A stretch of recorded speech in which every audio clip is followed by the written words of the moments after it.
Bien, antes de iniciar me gustaría compartir un texto de la Biblia. Se encuentra en Nahum 1:7, dice: el Señor es bueno, es refugio en tiempos difíciles y protector de los que acuden a Él. Así que me gustaría que cada día pudiéramos, cada semana pudiéramos entregar a Dios la clase para que sea Él quien nos dirija en todo este proceso. Ahora vamos a iniciar. Entonces, Eduardo me decía que no había tenido chance de entrar para ver las asignaciones y demás. Hay algo que no sé si mi cámara está apagada. Vamos a intentar poner la cámara. La presentación. Okay. Ahora sí, chicos. No sé si yo dejé bien en claro que cada unidad lleva un reporte de lectura. En el Moodle he puesto el formulario de ejemplo con el cual ustedes van a realizar el informe de lectura. Me gustaría compartirlo ahora. No sé si lo hicimos la semana pasada, no recuerdo específicamente, pero creo que sería de mucha importancia que nosotros pudiéramos tener esta parte bien clara. Cada unidad conlleva un reporte de lectura. Partiendo de que ustedes tienen un listado de la bibliografía de los libros recomendados. De todas formas, hoy les subí un libro que puede servirle de consulta, puede servirle como libro de texto para la asignatura. Pues de allí ustedes van a realizar lo que es el informe de lectura por unidad. Ustedes saben que vamos trabajando por semana diferentes unidades y los tópicos lo vamos desarrollando en cada una de nuestros encuentros. La idea sería que usted pudiera leer el capítulo correspondiente y, basado en este formulario, realizar su reporte de lectura. Ok, me dicen si pueden ver el formulario. ¿Pueden verlo ahí? 1, 2, 3, 4, probando, se escucha el micrófono. Sí, se ve. Ok, entendido. Entonces, los datos generales creo que no hay necesidad de abundar en ello. La asignatura, administración de empresa, ustedes saben el código también, lo tienen allí bien fácil, su nombre y matrícula. El número de informe, según sea la unidad, vamos a ir avanzando en los números de informe, la fecha y cuántas páginas usted leyó sobre la asignatura. El tema del cual está realizando el informe de lectura. Las unidades las estamos desarrollando en 2 semanas.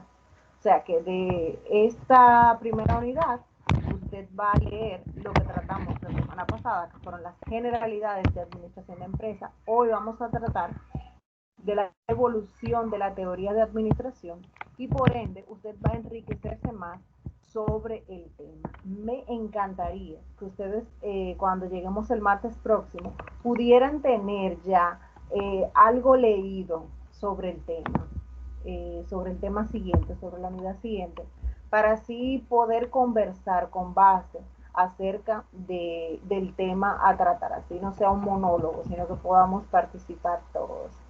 Ahora bien, dentro del informe de lectura, los aspectos que ustedes van a desarrollar son los siguientes. Perdón, en primer lugar, el listado de los tópicos leídos, incluyendo el libro que leyeron sobre este tema, los autores y la cantidad de páginas que estudiaron, que leyeron de cada uno. También el punto 2 van a mencionar y describir los conceptos que aprendieron en esa unidad. Tercero, van a transcribir el párrafo que más le impresionó de su lectura y especificar las referencias. Recuerden citar siempre cuando utilizamos textos de otros autores. Y por último, vamos a comentar cualquier inquietud sobre su lectura, lo que más le llamó la atención sobre lo que leyó, cada cosa que le impactó, pues usted la va a agregar aquí en esta parte de inquietud sobre su lectura. ¿Entendieron esta parte? ¿Qué no entendieron? Por favor.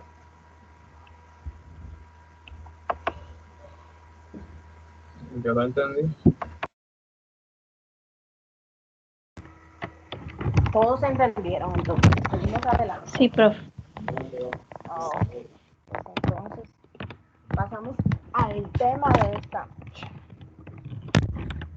Como les decía, hoy vamos a hablar de la evolución de la teoría de la administración. Ustedes saben que la administración data de miles de años atrás. Usted dirá, pero ¿cómo miles de años atrás? Bueno, en el caso inclusive de la Biblia, se especifican diferentes aspectos, bueno, no serían doctrinas, serían como...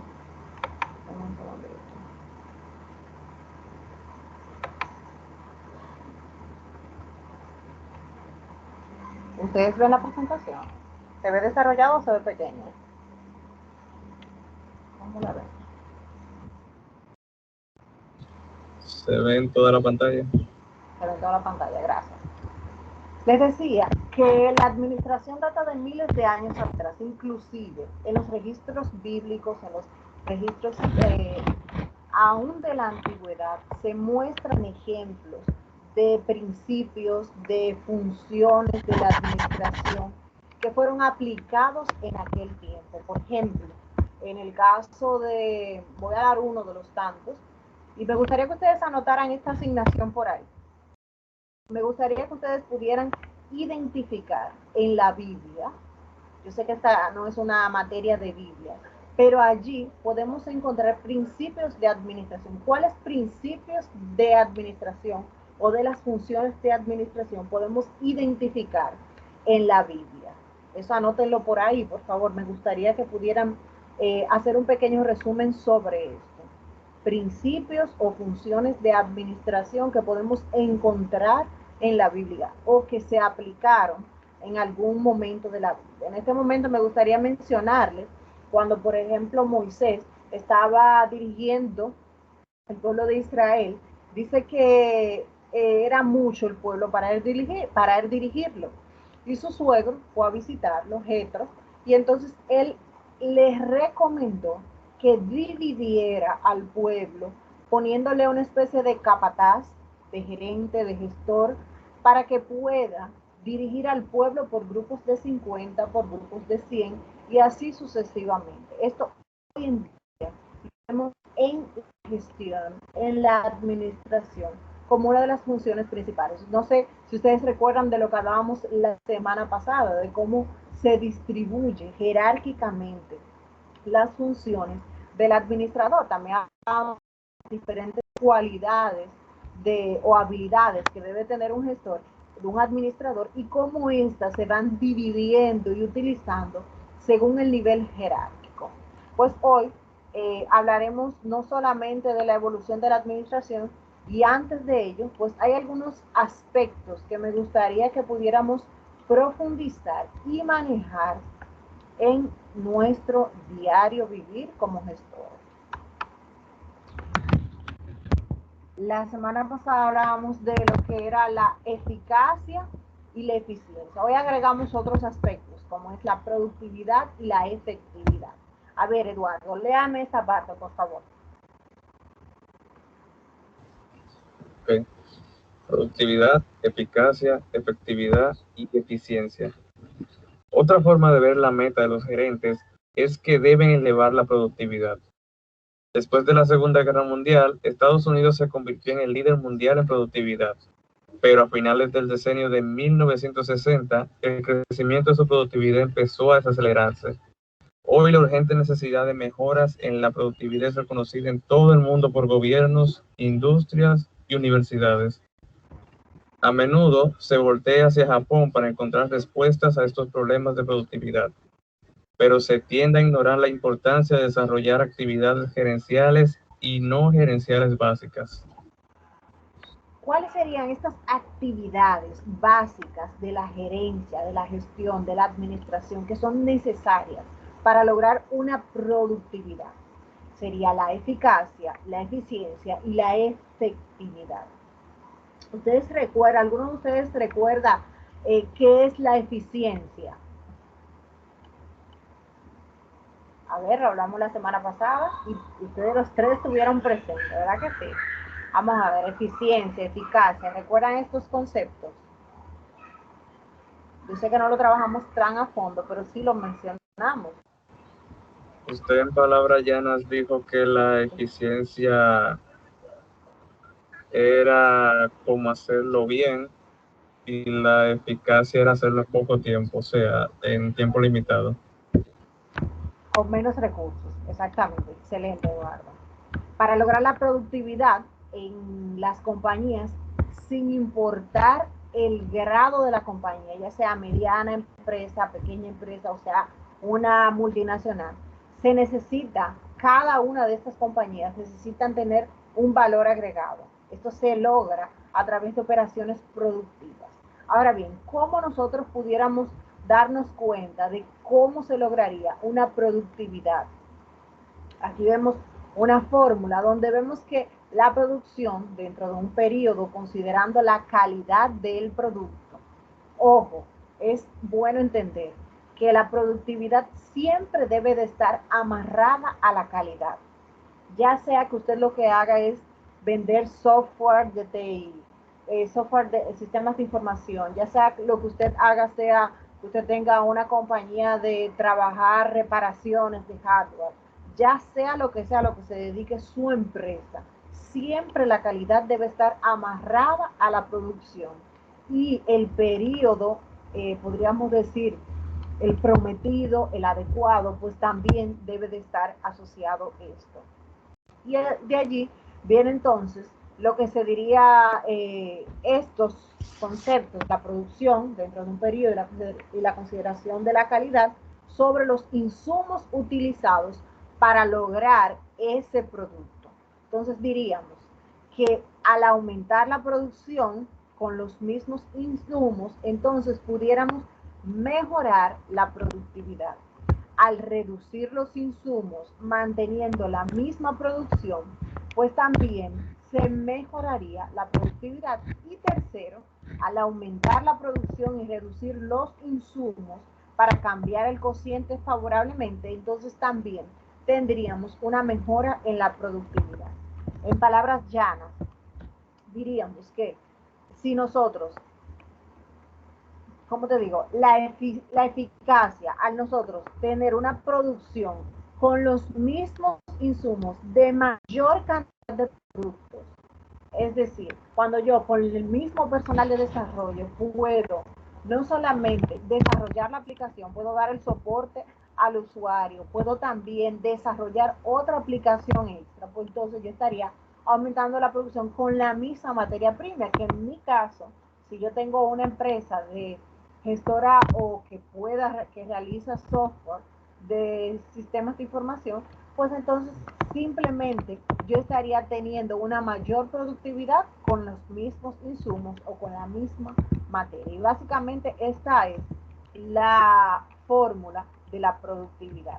Ahora bien, hablando de efectividad y eficiencia, se necesita obligatoriamente para tener una buena productividad que se tenga una efectividad y eficiencia en el desempeño individual y organizacional. La efectividad es el logro de objetivos y la eficiencia es alcanzar los fines con el mínimo de recursos. La efectividad de suyo no es suficiente a menos que la empresa sea también eficiente en el logro de sus objetivos. La semana pasada hablábamos de la importancia de que no solamente una empresa, sino también nosotros como profesionales podamos tener objetivos claros, medibles. ¿Qué son objetivos? ¿A qué nos referimos cuando hablamos de objetivos medibles? Yo puedo tener el objetivo, bueno, yo quiero ser la empresa número uno en la República Dominicana de softwares del ERM que yo tengo, el ERP que yo tengo. Pero, ajá, ¿en qué tiempo? ¿Qué yo necesito para lograr esto? Entonces tienen que ser objetivos medibles en un tiempo específico. Ahora bien, otros conceptos que son importantes antes de introducirnos a la teoría general de la administración, a los orígenes de la administración de empresas, son los siguientes. Tenemos subsistemas. A ver, Cherry, Cuéntame, ¿qué son los subsistemas? Si puedes leerlo, por favor.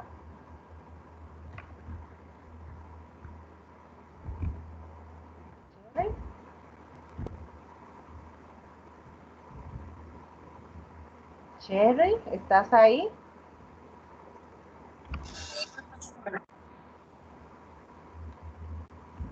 Algunos conceptos, disculpen, es que mi mamá tiene un taller aquí y se me escucha siempre ese ruido. No hay problema. Tú escuchándonos a nosotros y nosotros poder escuchar tu participación es un éxito. No importa el ruido. Aquí voy. Algunos conceptos claves. Muchos de los conceptos de la teoría general de los sistemas está formado parte del lenguaje de los gerentes, quienes deben estar familiarizados con este vocabulario para estar al tanto de los avances actuales. Sigo, profe, ¿verdad? Sí, amor, te preguntaba era los subsistemas, esta parte sobre los subsistemas. Vamos a ver, léela. Ok. Las partes que constituyen un sistema entero se llaman subsistemas. Además, cada sistema puede ser, a su vez, un subsistema de un todo mayor. Por ejemplo, un departamento es un subsistema de una planta, que puede ser un subsistema de una empresa, que puede ser un subsistema de un conglomerado o una industria, que es un subsistema de la economía nacional, que es un subsistema del sistema mundial.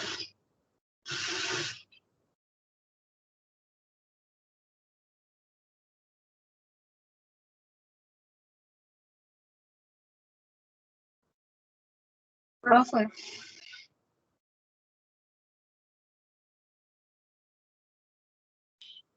Fue a mí que se me frizó. Parece que se frizó.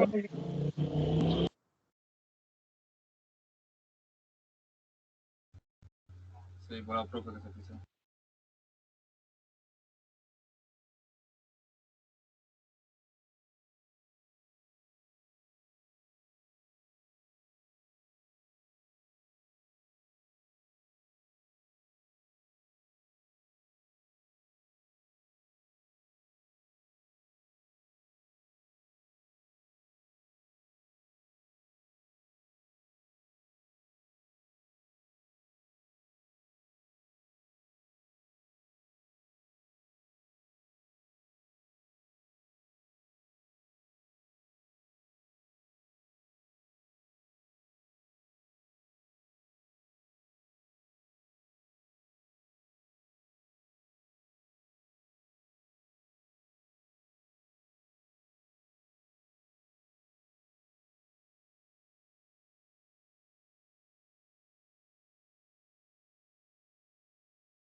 Ok.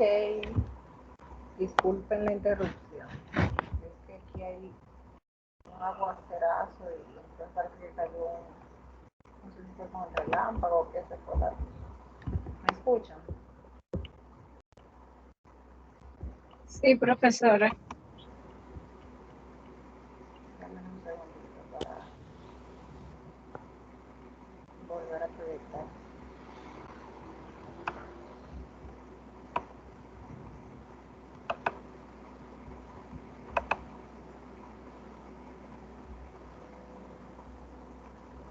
Entonces, Cheryl, tú nos comentabas acerca de los subsistemas. Sí, profesora.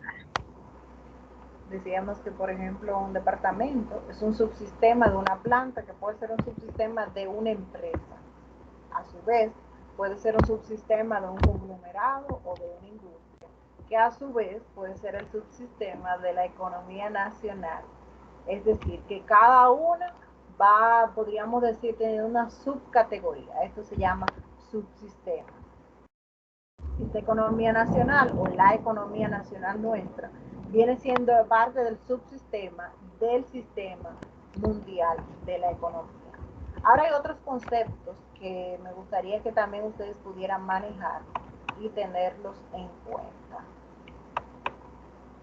¿Okay? Sinergia, que significa que el todo es mayor que la suma de sus partes. En términos organizacionales, sinergia significa que conforme los departamentos independientes de una organización cooperen e interactúen entre sí, entonces resultarán más productivos todos estos departamentos que si cada uno de ellos actuara en forma aislada. Es decir, que hay que tener una sinergia, podríamos decir, un movimiento entre sí y una comunicación entre sí, de modo que puedan salir adelante en la producción de la empresa. Ahora bien, sistemas abiertos y cerrados. ¿Qué son sistemas abiertos y cerrados? Reina, vamos. ¿Puedes leernos esta parte, Reina?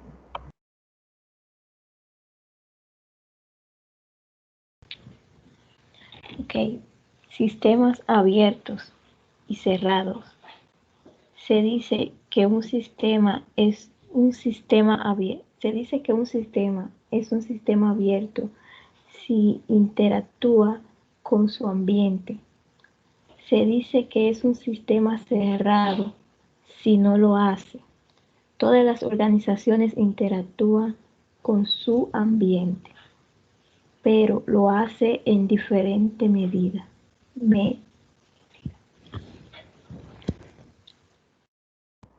Muchas gracias, Rey.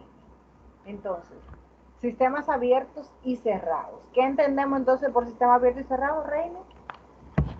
De forma ya.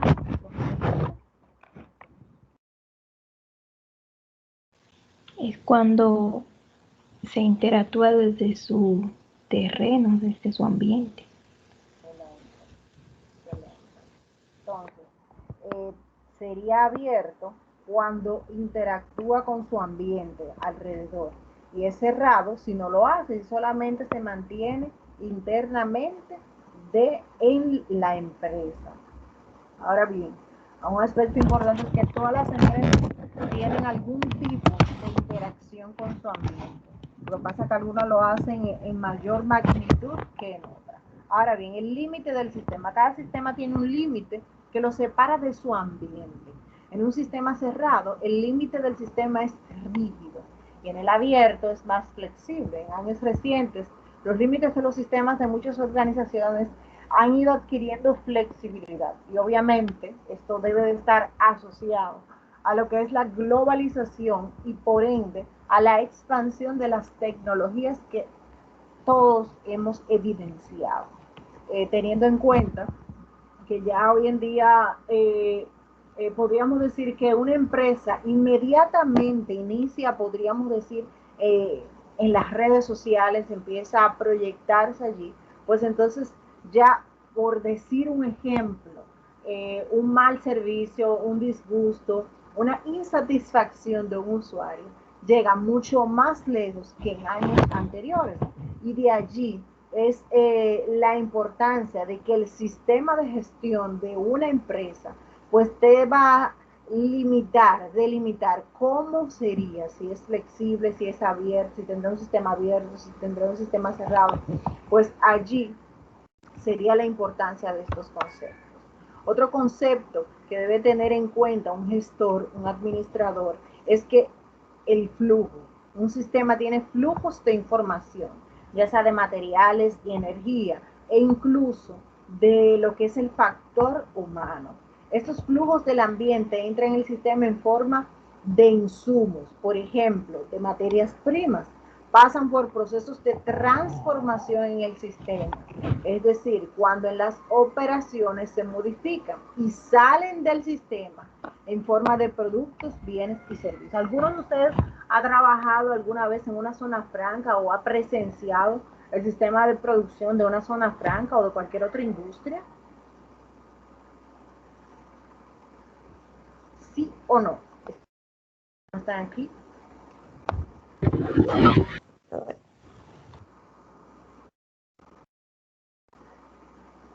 No entendí nada.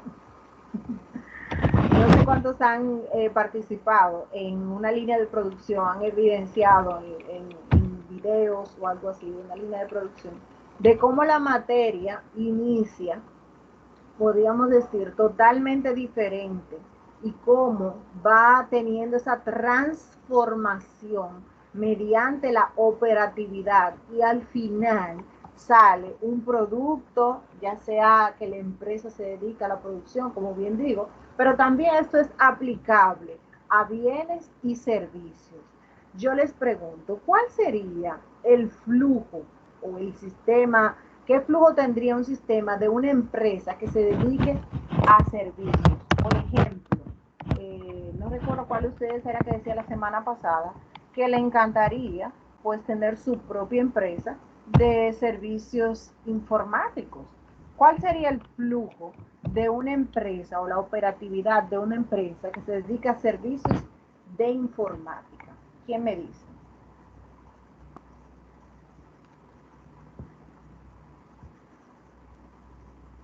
En una empresa de producción decíamos que se toman los insumos, la materia prima, se toma el plástico, por ejemplo, para hacer las bolitas, pasan por las máquinas donde se derrite el plástico, donde se le da forma al plástico, donde primero se le da color, luego forma, entonces luego salen bolitas de colores, por poner un ejemplo.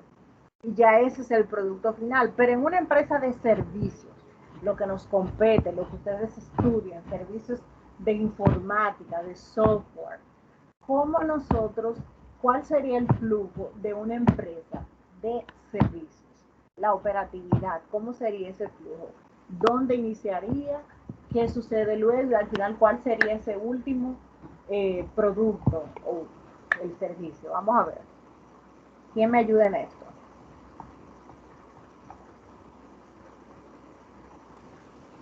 Bueno, profe, entiendo que como es software,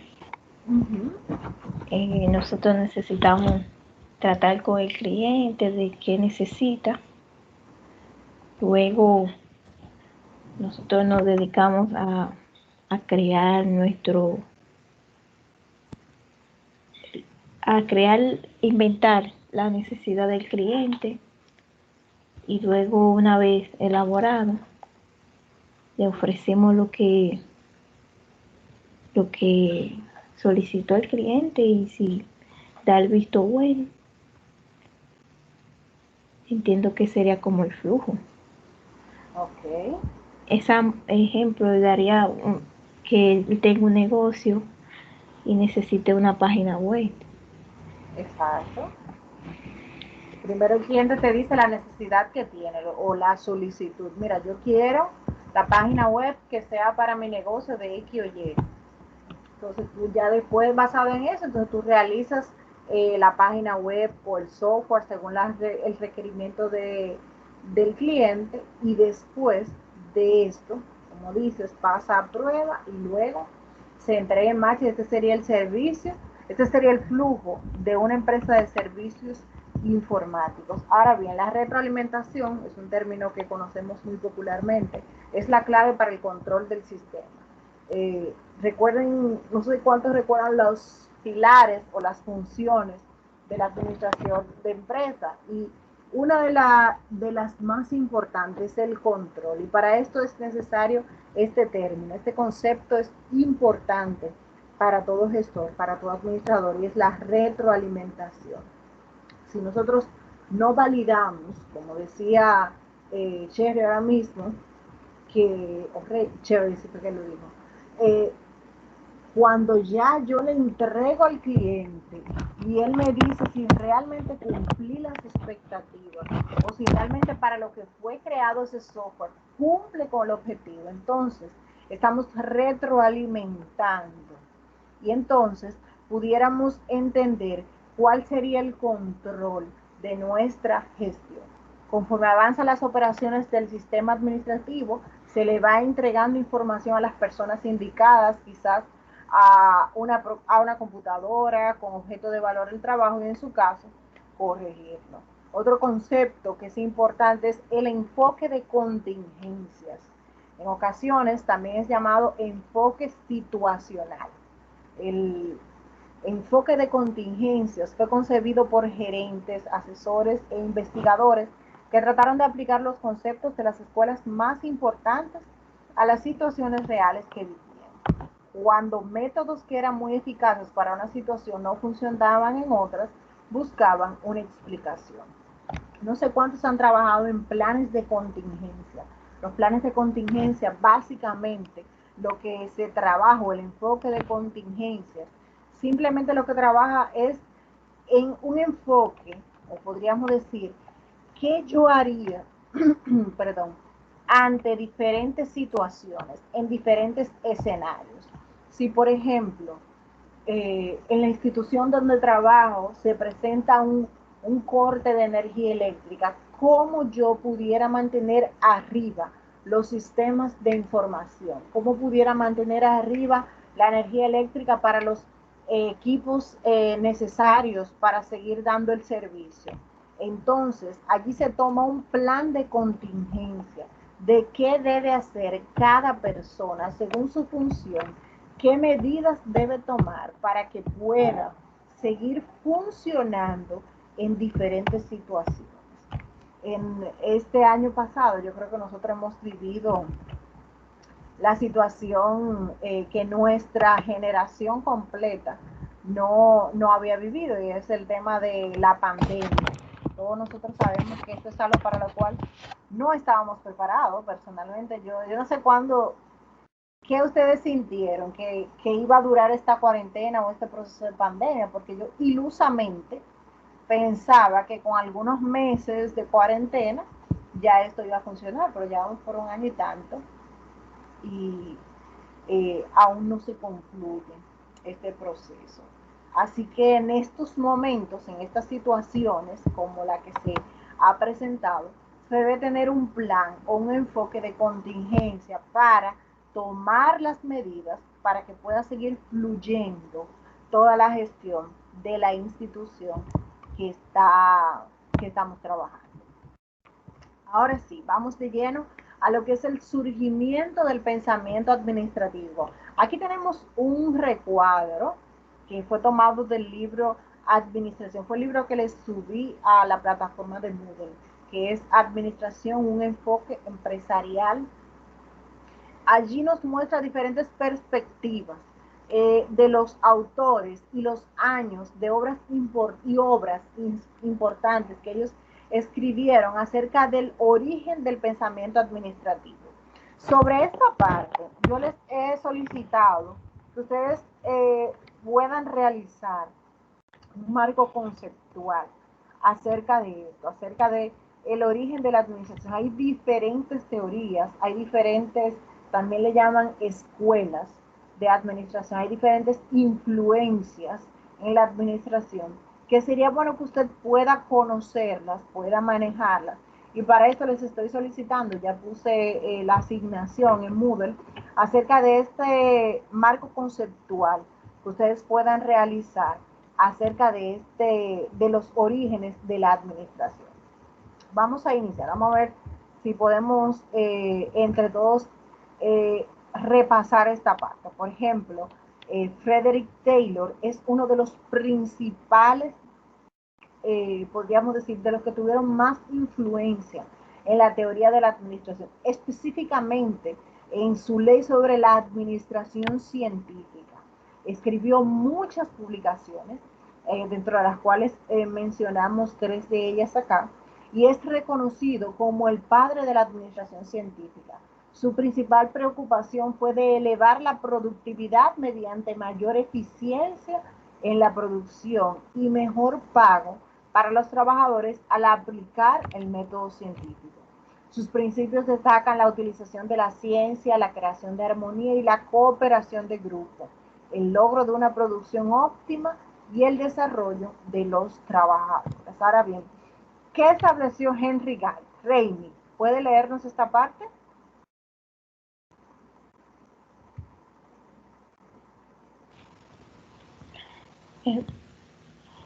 Henry Gag pedía la selección científica de los trabajadores y la cooperación armoniosa entre mano de obra y administración. Desarrolló la gracia de Kant. La gráfica de Kant. Desarrolló la gráfica de Kant, Insistió capítulo 19.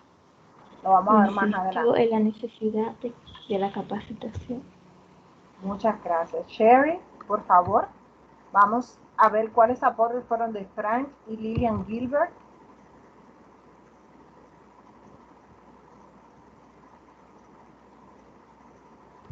Sherry, ¿estás ahí? Sherry. Sí, profesora. Por favor, si nos lees esta parte, dice Frank y Lillian Gilbert. ¿Cuáles fueron sus aportes a la administración científica, a la teoría de la administración científica? Ok, en el 1900. Frank es conocido por sus estudios de tiempo y movimientos. Lillian es psicóloga industrial. Se enfocó en los aspectos humanos del trabajo y la comprensión de las personalidades y necesidades de los trabajadores. Si yo les preguntara a ustedes, entonces, la teoría o la escuela de administración científica, vemos que en diferentes años, diferentes personas aportaron a esta teoría. En resumen, ¿qué establece la administración científica? ¿Quién me dice?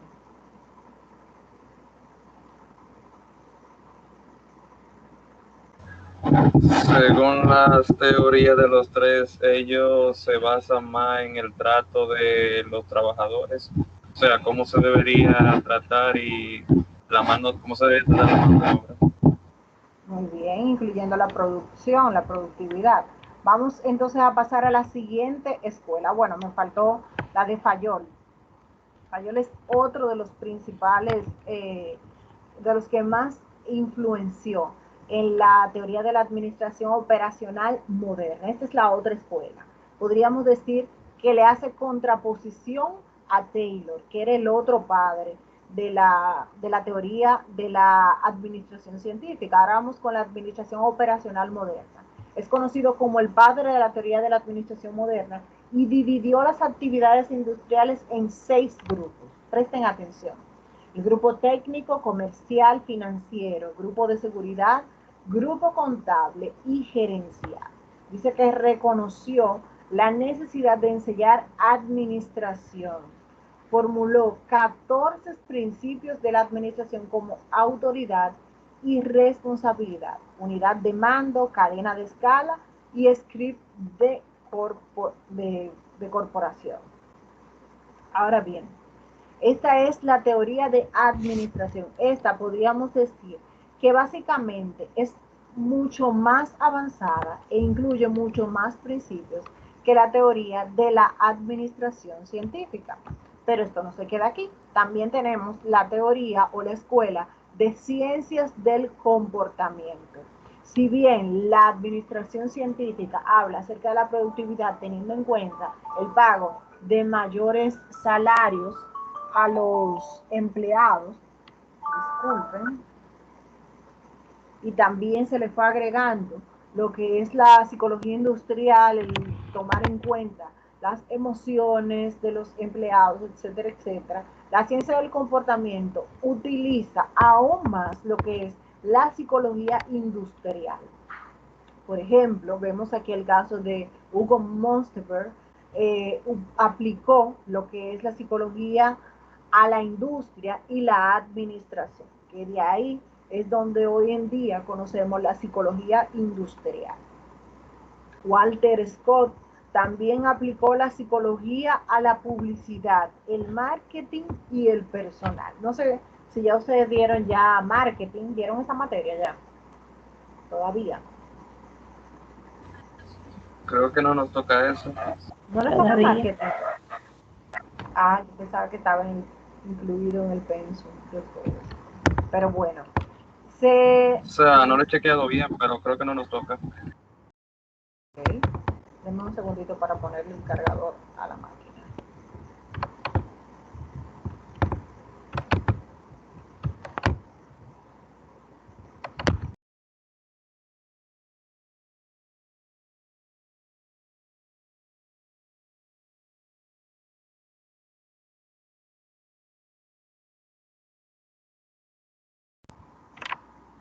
Si gustan pueden ir leyendo, por ejemplo, Eduardo, puedes ir ayudándonos a leer estos diferentes escritores y sus aportes o estos originadores de la teoría de la administración, por favor.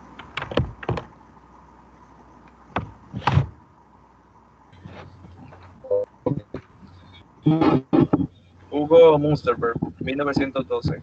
Aplicación de la psicología a la industria y administración.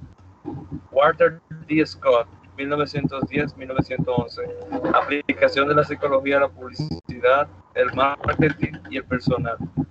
Max Weber, traducciones 1946-1947. Teoría de la burocracia. Vilfredo Pareto, libros 1896-1917. Conocido como el padre del enfoque de los sistemas sociales, organización y administración. Elton Mayo y F.J. Rollinsberger, 1933. Estudios famosos de la planta Hawthorne de la Western Electric Company sobre las influencias de las actividades y relaciones sociales de los grupos de trabajo en el desempeño. Se tomaba en cuenta lo que son las actitudes y las relaciones sociales. También se tomaba en cuenta lo que es la teoría de la burocracia. Sabemos que conocidamente, muy conocidamente, mientras más burocracia tiene una institución, tiene una empresa, tiene una compañía, pues probablemente se fluya con más dificultad.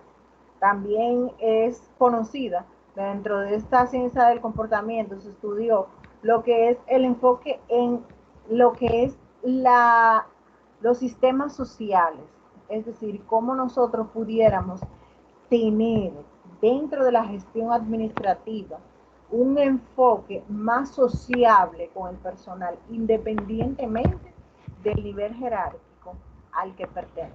Ya tenemos tres teorías de las que originaron lo que es la administración hoy en día. La primera que hablamos fue la teoría de ¿qué? ¿Quién me dice? ¿Cuál fue la primera?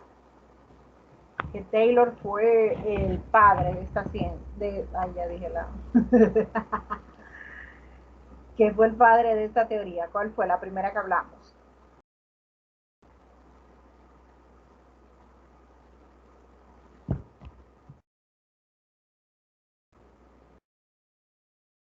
¿Están ahí? ¿Hay alguien ahí? ¿Estoy sola? La primera que hablamos fue la teoría de la administración científica. Luego hablamos de la teoría de la administración operacional moderna, que falló el principal padre de esta teoría. Y luego, por último, hablamos ahora de la ciencia del comportamiento. Ahora bien, está la teoría de sistemas. Chester Barnard escribió las funciones The Functions of the Executive en 1938. La tarea de los gerentes, ¿cuáles fueron sus aportes? Bueno, fue que la tarea de los gerentes es mantener un sistema de esfuerzo cooperativo en una organización formal. Sugirió un enfoque de sistemas sociales amplios a administrar. La quinta teoría que presentamos esta noche es el pensamiento administrativo moderno. Dice que Peter Drucker en 1974 fue un escritor muy prolífico y se dedicó a temas generales de administración. En el caso de Edward Deming, introdujo el control de calidad en Japón. Lawrence Peter observó que con el tiempo las personas son promovidas a un nivel en el que son incompetentes. William Ouchi analizó determinadas prácticas gerenciales japonesas adaptadas al ambiente estadounidense, y Thomas Peters y Robert Waterman identificaron las características de las compañías que consideraron excelentes. Estos fueron los que influyeron en el pensamiento administrativo moderno.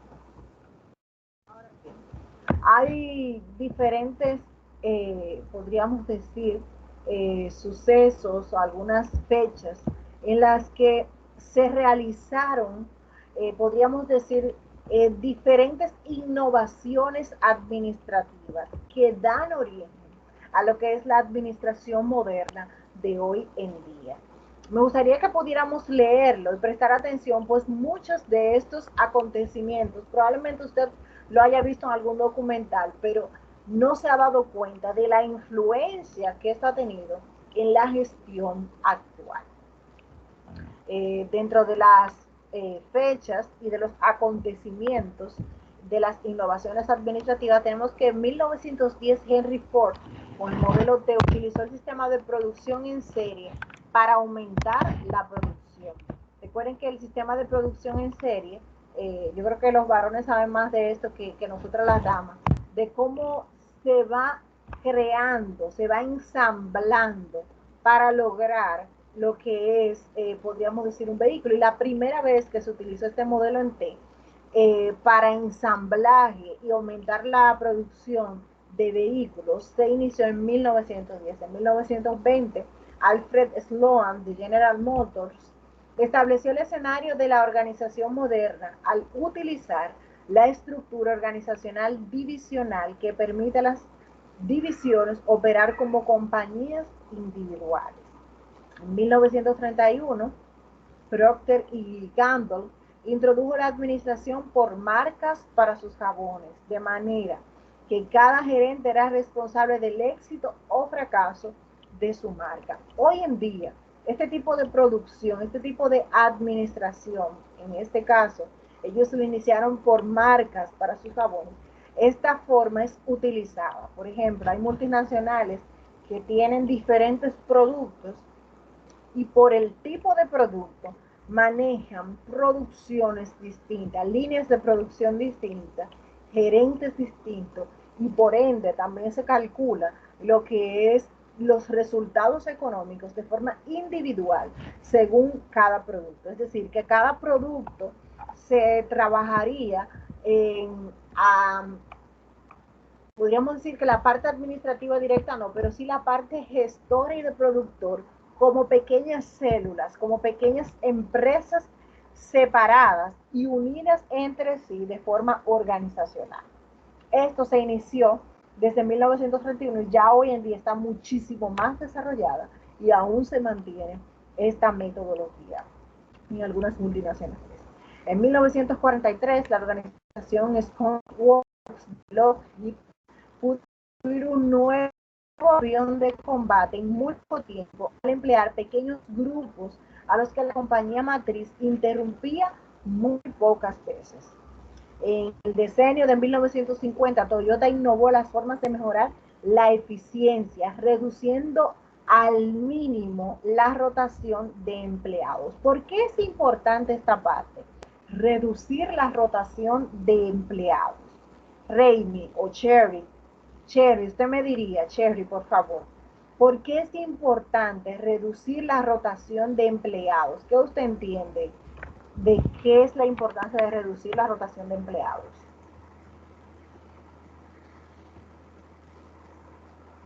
Bueno, profesora, ahora mismo estamos viviendo eso realmente en la mayoría de empresas. Yo realmente no entiendo el por qué en la reducción del personal, porque cuando usted saca a una persona de un puesto, creo que ese puesto no se va a quedar vacío. No sé si es mayor, no sé si es porque tiene mucho tiempo a la persona, le pagan un sueldo muy alto, o... Por la razón pero, que sea que salió, exactamente. Cuando esa persona sale del puesto, el que llega, ¿cómo llega? ¿Con el mismo conocimiento y manejo de la institución? No, claro. Exactamente. Esa es la idea. Por eso dice que Toyota en 1950 decidió reducir esta parte. Como bien tú dices, ese puesto no se va a quedar vacío, va a venir alguien en su lugar, a menos que se haga una reingeniería, una redistribución de esas funciones. Se ha dado el caso, por ejemplo, ahora con el tema de esta pandemia que ha azotado a muchas instituciones, podríamos decir que mundialmente nos ha azotado, cada uno de nosotros algo pues ha sufrido en esta pandemia. Muchos casos lo que se ha hecho es que donde habían 5 personas con el mismo perfil de puesto, se reduce a 4 y las funciones de ese quinto se distribuyen entre esas 4. Pero como tú dices, hay casos en los que se desvincula a un empleado por una razón u otra y entonces se busca a uno nuevo. Ahora bien, en el caso de la productividad, hasta que ese empleado nuevo que llega no llega al nivel de conocimiento que tenía el otro, o al nivel de conocimiento de poder sacar a producción su trabajo, entonces la productividad va a ser afectada por introducir este nuevo colaborador.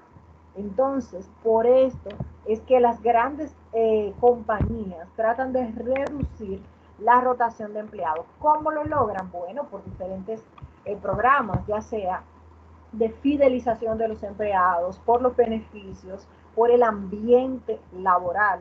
No sé cuántos de ustedes han conocido, leído o escuchado de cómo se trabaja en Google.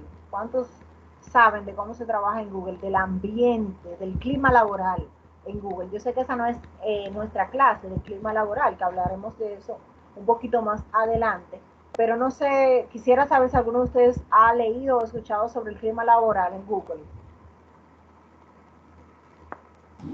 Sí, yo he visto videos sobre eso y prácticamente los empleados son como quien dice familia, o sea, se tratan como familia, como conocidos.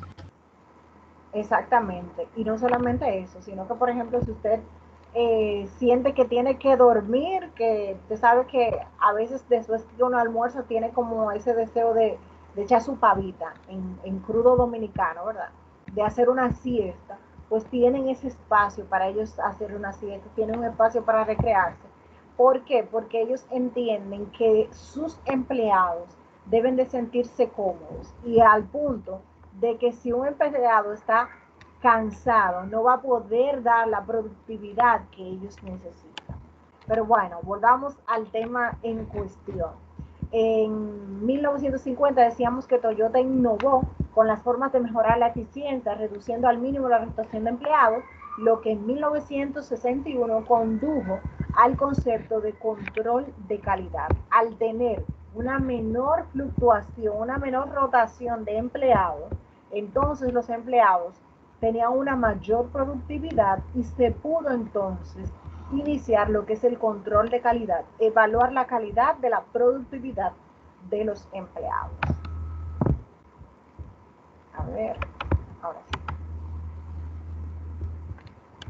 Vamos a ver, 1967. ¿Qué sucedió? Con base en la idea de considerar diferentes escenarios alternativos y planear según ellos, Shell, la compañía Shell, lidió con la crisis del petróleo en el decenio de 1970. En 1973, la compañía DuPont utilizó el proceso de revisión de 360 grados para proporcionar realimentación o retroalimentación entre gerentes, colegas y subordinados. Les cuento, para los que no conocen, la revisión de 360 grados es que, por ejemplo, ahora mismo nosotros tenemos una relación de profesor y estudiantes. Al finalizar este cuatrimestre, ustedes pudieran hacer si nos aplicaran una revisión de 360 grados, ustedes pudieran evaluarme a mí en todos los aspectos, así mismo como yo de maestra, ustedes a mí y viceversa. Eso es básicamente la revisión de 360 grados, proporcionando a los gerentes, colegas y subordinados a los subordinados una oportunidad de evaluar a sus gerentes. Regularmente en las empresas, ¿quiénes son los que evalúan? ¿A quién? ¿Quiénes evalúan a quién? Hello. En las empresas, ¿quiénes evalúan a quién? En las empresas normalmente hay recursos humanos que evalúan a los empleados. ya sea recursos humanos o los gerentes evalúan a los empleados. En las universidades y los colegios, ¿quién evalúa a quién? Los maestros, los profesores evalúan a los estudiantes. Sin embargo, se ha desarrollado desde hace muchos años, se ha desarrollado lo que es este sistema de revisión, donde se pueda retroalimentar, que no solamente sea el gerente o recursos humanos quien evalúe al empleado, sino que también el empleado pueda tener la oportunidad de evaluar al gerente, de establecer cuáles son sus fortalezas, pero también especificar cuáles son sus oportunidades de mejora. Y esto es un factor muy importante en los orígenes de la administración.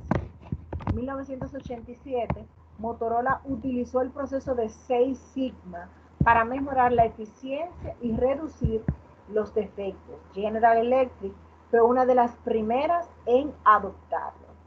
En 1989, IBM administró el procesamiento de datos de Kodak.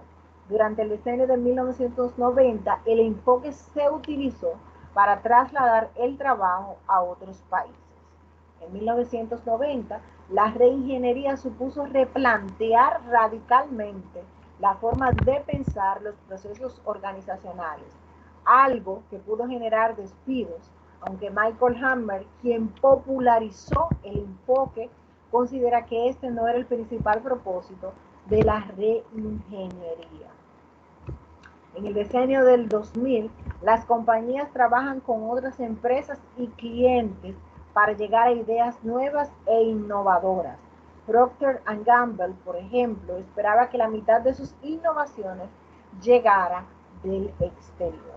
En el 2011, un enfoque creciente para albergar la tecnología de la organización externamente, la computación móvil y aprovechar los medios de comunicación sociales para interactuar de manera más eficaz con los clientes, lo que ayudó a modelar una estrategia organizacional y a tener un efecto directo en la forma en que los líderes administran las compañías.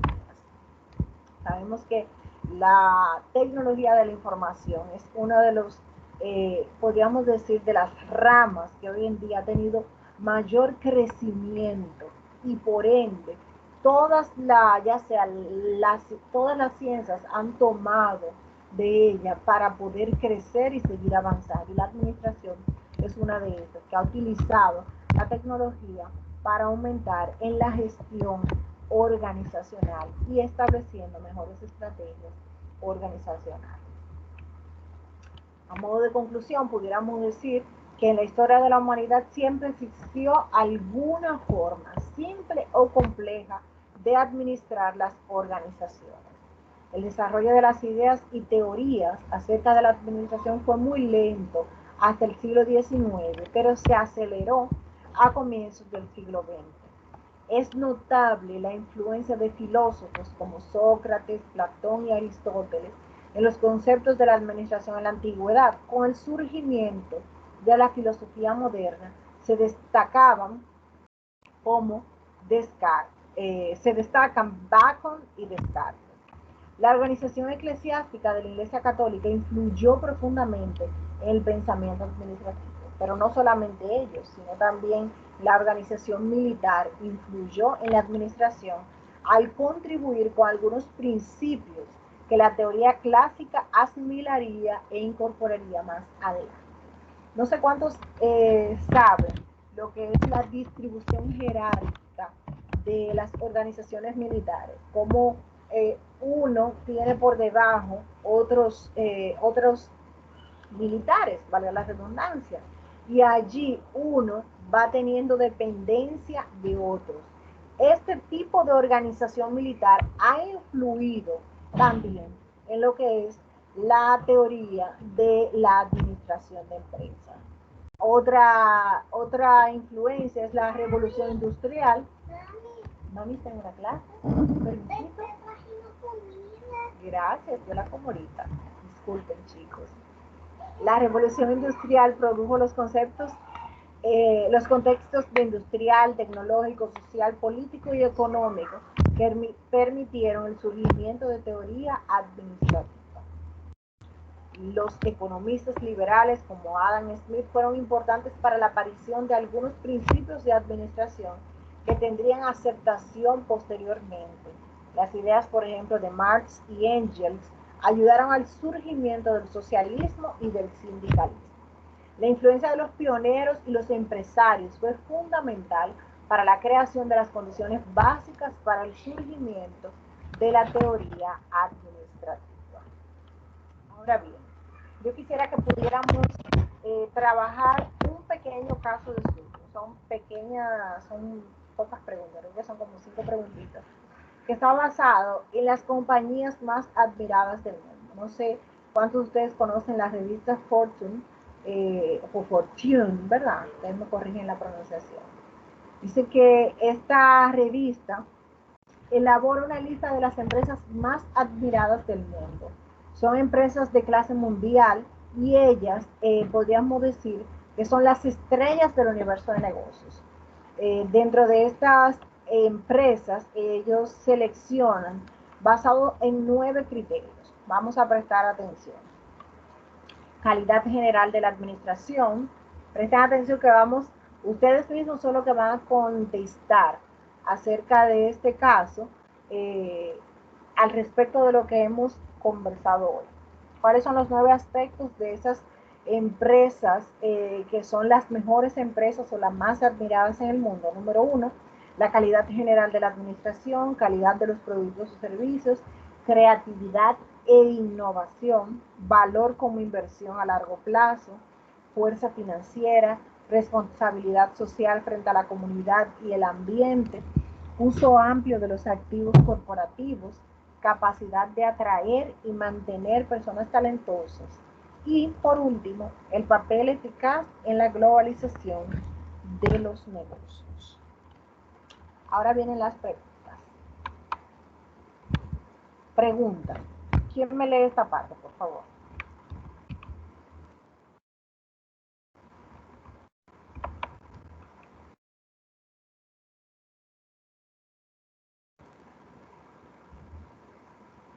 Sherry, Yo, profesor. Ajá. por favor. Las preguntas, todas o una primera.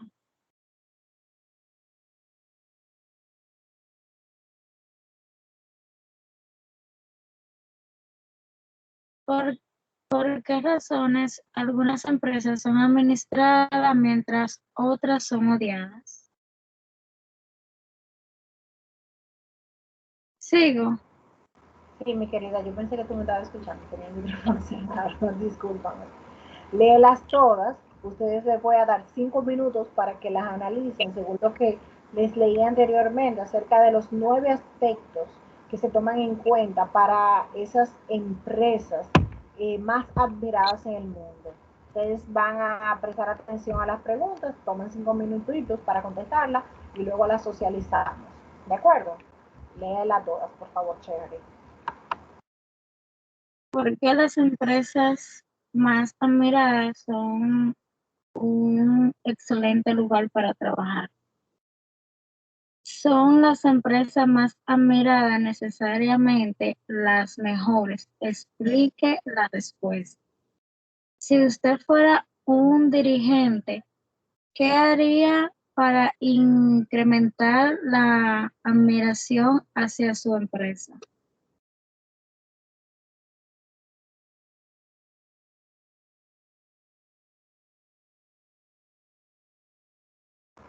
Son las 8:55. Si tomamos 5 minutos a las 9 del punto, entonces, o si ustedes se toman menos minutos, me avisan.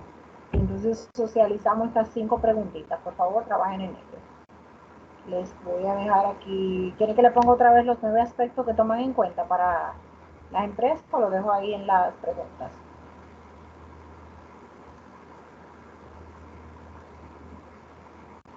Se lo pongo de nuevo, por favor. Pongo los 9 aspectos, un segundito.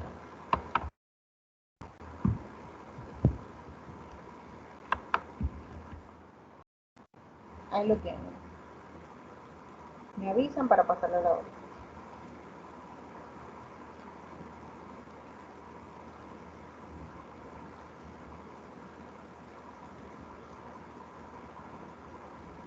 Por mí está bien. No entendí, ¿se lo puedo repetir?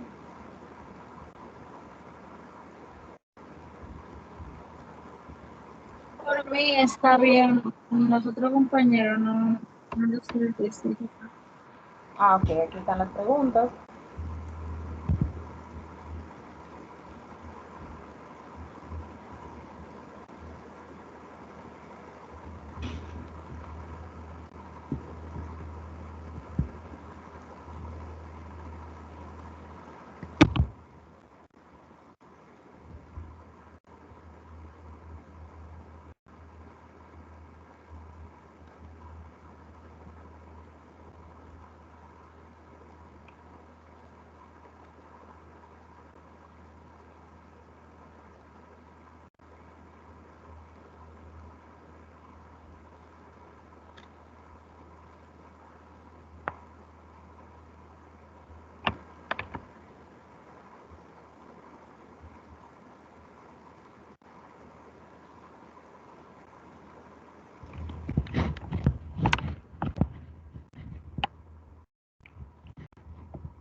Listo.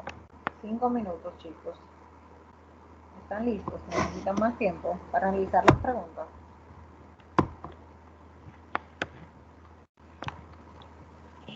Sí, profe.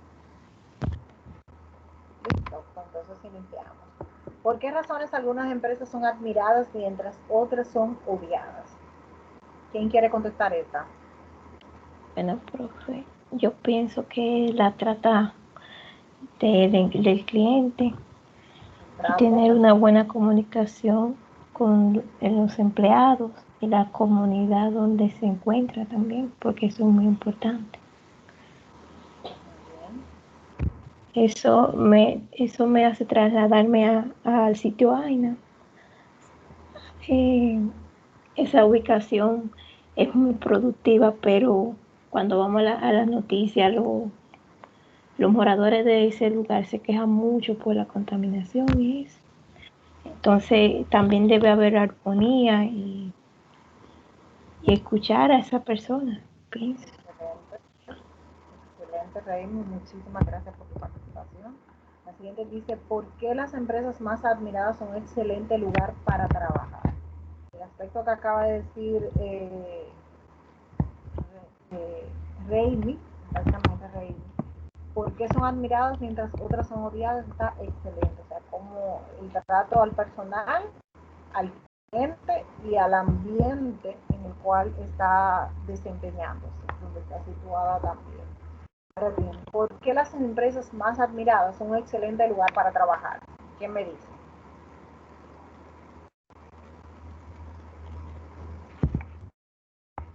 ¿Por qué las empresas más admiradas son un excelente lugar para trabajar? Yo la podría contestar. Adelante. Normalmente eso tiene que ver con el buen trato que le dan a sus empleados, y por eso es que por eso es que los mismos empleados cuando salen de ahí, ellos mismos crean esa buena imagen de la empresa, lo bien que la trataron y todo eso. Y también como la empresa reconoce a esos empleados, puede ser anualmente, beneficiándolo con algo, bonificándolo, cosas así. Ok, muy bien. Trato al personal. Ahora bien, ¿son las empresas más admiradas necesariamente las mejores? Explique la respuesta. ¿Son las empresas más admiradas necesariamente las mejores? A ver, Sherry, yo creo que por deducción lógica, solo son tres, le toca a usted. No creo, profe. ¿Por qué? Explique su respuesta. Muchas veces uno quiere trabajar en un lugar, pero explotan al trabajador. Es un lugar admirado, pero es muy difícil, porque todavía pagan bien al empleado, pero lo cargan de mucho trabajo. Ok. Sherry, ¿qué usted opina, Sherry? Se pregunta que cuando usted va, por ejemplo, a la empresa, habla muy bien y, oye, la empresa es buena, oye, muchísimas cosas, toda la entrevista es súper bien, todo bien, pero ya cuando usted está adentro y ve otra cosa, cómo es realmente la empresa, eso no se lo dijeron en la entrevista, tiene que ser cosa que no es de su sino de otro. O sea, usted me entiende. Ok. En caso, por ejemplo, de estas empresas que la revista especifica como las más admiradas, muchas veces, por ejemplo, en el caso de la del año 2021, la edición de febrero del 2021, habla de empresas del año que se desarrollaron al año 2020, empresas en plena pandemia, las que se establecieron como mejores empresas, muchas que nunca habían estado ni siquiera dentro de las primeras 50 empresas, se incluyeron dentro de las primeras 50 empresas, no tanto, como dice usted, no necesariamente porque sea una buena empresa, sino por la apreciación de los clientes, por la apreciación de los entrevistados acerca de estas empresas.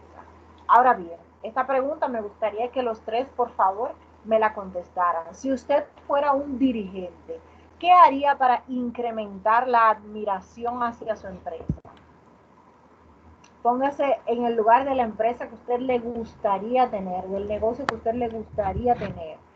Y usted siendo el dueño, o si usted fuera el gerente de la unidad de sistemas de información de un hospital o de una multinacional, ¿qué usted haría para incrementar la admiración hacia su empresa?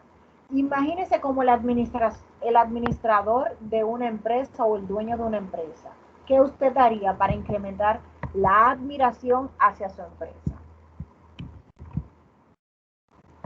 Eduardo, yo sé que siempre dicen que las damas primero, pero minoría, la minoría impera. Eduardo, inicie usted, por favor. Bueno, sí. Eh, yo como gerente de esa empresa trataría siempre de estar ofreciéndole buenos servicios a los clientes, ya que por los clientes, como quien dice que la empresa funciona, estaría siempre innovando los servicios y hacer de ellos que sean más confiables. Pero también no me olvidaría de los empleados, porque son la herramienta fundamental de la empresa. Sin ellos tampoco la empresa no estaría levantada. Trataría siempre de motivarlos y mantenerlos en un excelente ambiente laboral, que no se sientan estresados. Excelente, muchísimas gracias, Eduardo. Esa parte que dice de la fidelización de los clientes, que el cliente, no importa lo que sucede, es fiel a su empresa. Excelente. ¿Quién más? ¿Quién sigue? ¿Qué usted haría para incrementar la admiración hacia su empresa? Cherry o Raimi, cualquiera de las dos. Bueno, yo primero, ¿cómo le digo?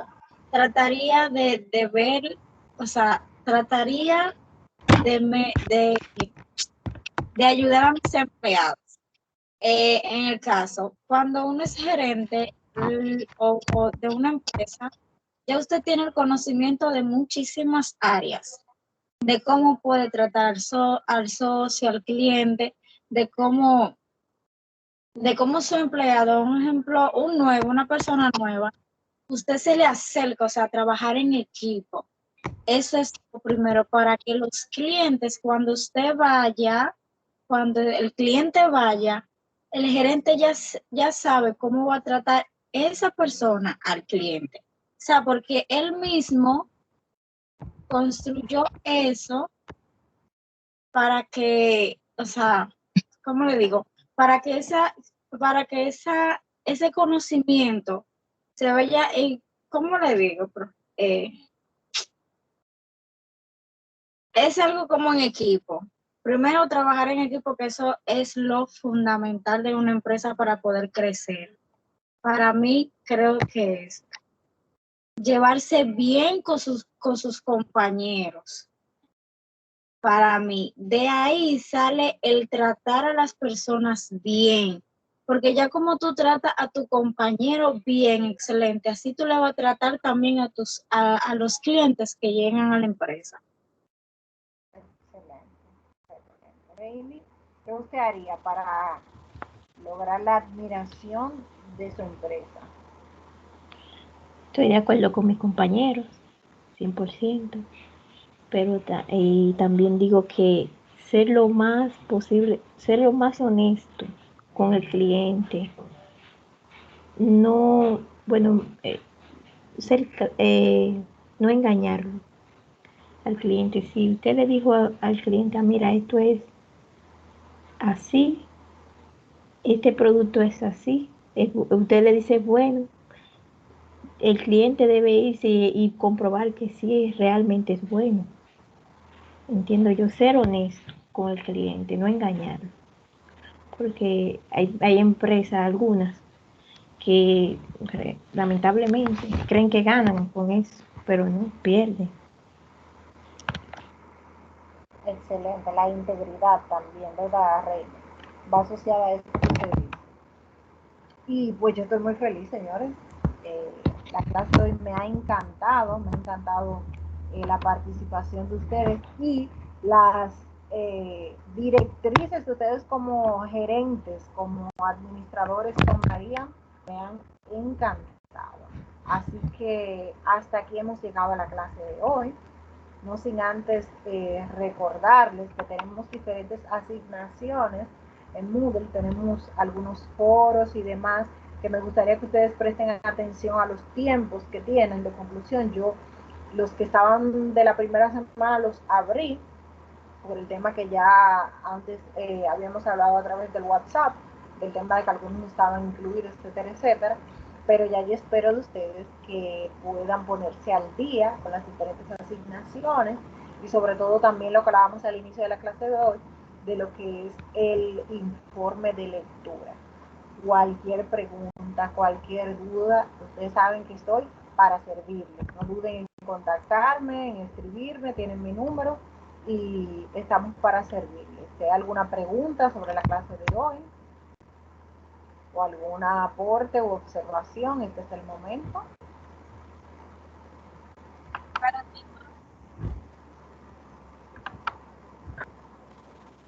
Está todo bien. Ok, Estuvo entonces, excelente, muy dinámica. excelente, pues entonces me despido de ustedes, esperando que tengan una muy feliz noche y que podamos vernos el próximo martes, Dios mediante. Un abrazo y queden bien. Gracias, Bye. Iván. Igual, profe. Bye, bye.